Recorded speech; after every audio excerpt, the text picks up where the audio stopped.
बारामतीमध्ये युगेंद्र पवार यांनी आता मतपडताळणीसाठी अर्ज केलाय।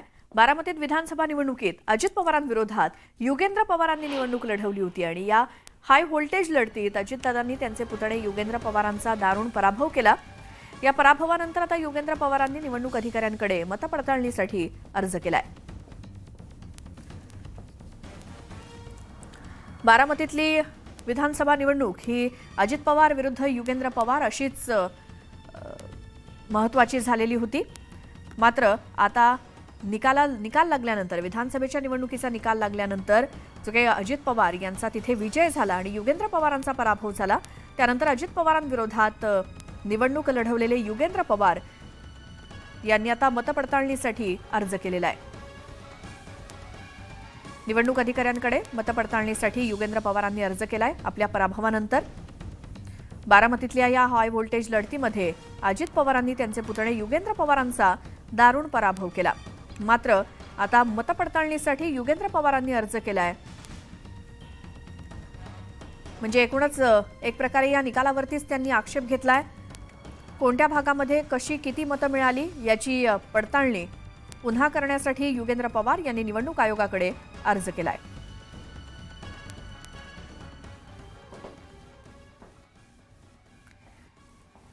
पुण्यामध्ये पत्रकारांनी अजित पवारांना राज्यातील महायुतीच्या महासत्ता स्थापनेबाबतचे अनेक काही प्रश्न विचारले। यावेळी अजित पवारांनी आपल्या अंदाजात उत्तर दिलं। अजित पवारांची ही टोलेबाजी बघूयात।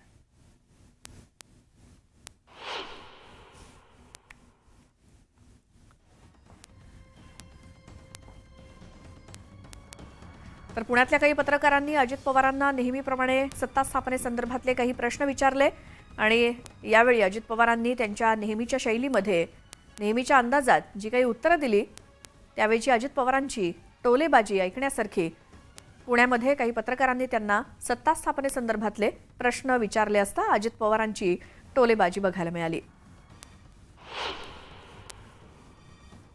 ते पहिल्यांदाच बसल्यामुळे तुम्हाला झोपतं माप मिळतंय असं म्हणतायत। सुरुवातीला कुठली बस म्हणजे त्यांना मुख्यमंत्री करावा अशी तुला तू कसा रे विसरतोस?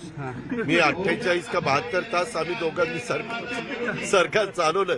पहिल्यांदाच कुठं बसलो तेव्हा दोघंच गाडी घेऊन फिरत होतो आम्ही। आता एकनाथ शिंदेच्या ऐवजी त्यांना करावं असं म्हटल्यामुळे तुम्हाला फार सॉफ्ट कॉर्नर मिळालं। अरे नाही रे बाबा, मी त्यांना म्हणालो की बाबा सरकार 132 जागा आणि 4 का 5 अपक्ष 137 जागा।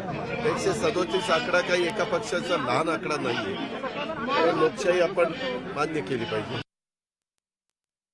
असं काही 1 वर्ष 5 वर्षातले 1 वर्ष तुमच्याही वाटेल तुला आता दुसरे कुठले प्रश्न राहिले नाहीत विचारायचे? आता मी तुम्हाला सांगतो, आता सध्या अतिशय प्रचंड बहुमताचं महायुतीचं सरकार स्थापन करून ज्या काही आम्ही विजन 5 वर्षाचं डोळ्यासमोर ठेवलेलं आहे त्याची अंमलबजावणी करणं याला आम्ही अग्रक्रम देणार।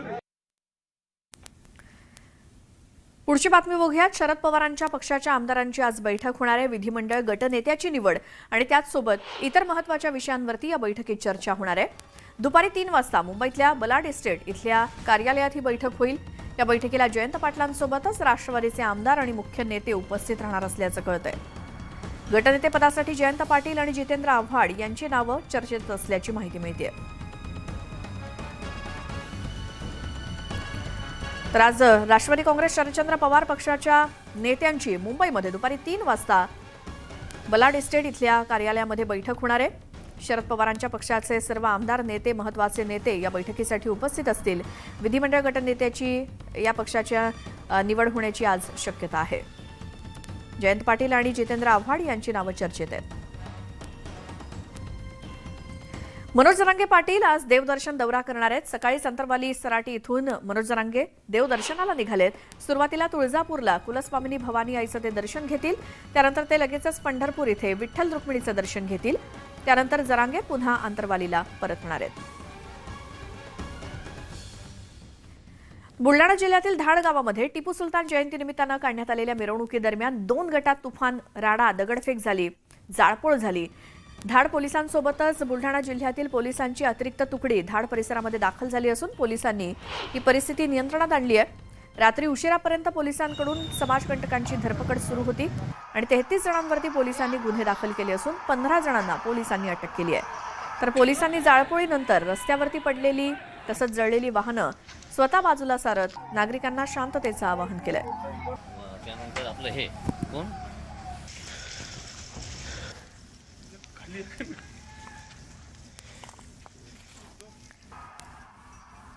यानंतर एक अत्यंत धक्कादायक बातमी जळगावातनं. 1.5 महिन्याच्या अंतरात एकामागून एक 3 विद्यार्थ्यांनी आत्महत्या केली आणि आत्महत्या केलेल्या मुलांच्या पालकांकडून सीआयडी चौकशीची मागणी केली जाते. अशातच या विद्यार्थ्यांनंतर शिक्षकानं देखील आत्महत्या केली आहे.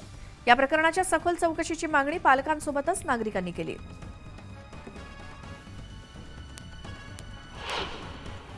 एक अल्पवयीन मुलाने आत्महत्या केली होती. एक 15 ते 20 दिवसापूर्वी त्याच्याच वर्गमित्राने देखील आत्महत्या केली होती. त्या अनुषंगाने सध्या जी आत्महत्या झालेली आहे त्याच्या पालकांनी व तेथील काही नागरिकांनी आज कार्यालयात येऊन निवेदन दिले आहे की जी आत्महत्या झाली आहे त्याची सखोल चौकशी करण्यात यावी. याच्यामध्ये काही विशिष्ट अँगल आहे का आत्महत्या करण्यामागे, कारण की दोघंही वर्गमित्र होते. त्याच्यामुळे दोघंही विद्यार्थ्यांनी विशिष्ट कालावधीनंतर आत्महत्या केलेल्या आहे. तर त्याची सखोल चौकशी करण्याची त्यांनी निवेदनाद्वारे मागणी केलेली आहे. साहेब, माझ्या मुलाला याचा न्याय 100% मिळाला पाहिजे. सुपारीचं सुद्धा खाण तो खायचा नाही कधी. त्याला शौक नव्हता. वेळेवर घरी राहायचा, घरून वेळेवर शाळेत जायचा, क्लासमध्ये मी त्याला सोडायला जायचा. काय मागणी होती आपली, आज काय निवेदन दिलं आपण? माझ्या मुलाला हे आत्महत्याने सांगू शकत साहेब, खून झालेला आहे त्याचा. याचा मला मार्ग पाहिजे. का बरं केला त्यांनी? त्याची मला घरामध्ये काही मागणी नाही आणि त्यांनी जे काही मागितलं असेल ते मी त्याला आणून हजर करायचा. त्याला मोबाईलचा शौक नव्हता साहेब, अशा कुठल्या गोष्टीचा शौक नव्हता. आता एक 13-14 वर्षाचा मुलगा 9वीतला जीवनक्रम संपवणं ही काही कोणाला पटण्याजोगी गोष्ट नाहीये. एकुलता एक मुलगा चव्हाण परिवारातला होता, बरोबर. दुःख अतिशय त्यांना झालेलं आहे. त्याच्यामुळे राहिला विषय असा की ज्या प्रोग्रेसिव्ह इंग्लिश मिडियम स्कूलचा विद्यार्थी होता त्याच शाळेच्या दुसऱ्या एका मुलाने पण आत्महत्या केलेली आहे, बरोबर. त्याच्यापूर्वी एका दुसऱ्या शाळेच्या विद्यार्थ्याने, कॉलेजच्या विद्यार्थ्याने आत्महत्या केलेली आहे. म्हणजे ही एक सिक्वेन्स सिरियल स्टार्ट झालेली आहे आणि आतापर्यंत आत्महत्या का घडतायत याचं कुठलंही कारण समोर येत नाहीये.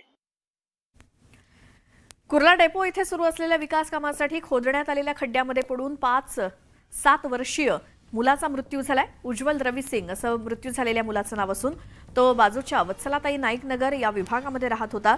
उज्ज्वल काल दुपारी त्याच्या मित्रांसोबत कुर्ला डेपोच्या आत खुल्या जागेत खेळण्यास आला होता आणि यावेळी इथे इमारतीच्या निर्मितीसाठी खोदण्यात आलेल्या आणि पाण्यानं भरलेल्या खड्ड्यात तो पडला. यावेळी त्याच्या सोबत असलेल्या त्याच्या मित्रांनी आरडाओरडा केला. त्यानंतर तिथे असलेल्या काही वाहन चालकांनी त्याला खड्ड्यात उतरून बाहेर काढलं आणि उपचारासाठी राजावाडी रुग्णालयात नेलं. मात्र तो